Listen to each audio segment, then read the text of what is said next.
kufanya mwanangu tukimfuata yule mzee. Leo kisha pale mwanangu anapigia ile same na tunapiga hela mshikaji wangu. Ila washauri ni kabla zile kule mzee.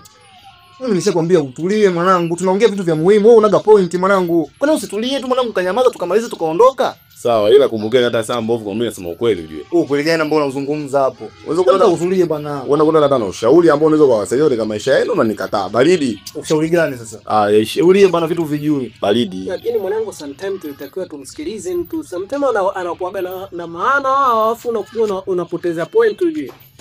Mimi namjua. Basi wewe mimi namjua. Anaga point huyu. Unaona? Anaga point, mimi ndugu yangu, mimi naishi naye muda mrefu.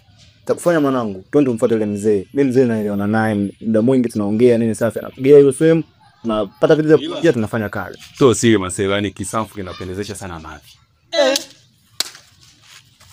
Kuna uongo hapo au? Tukijari.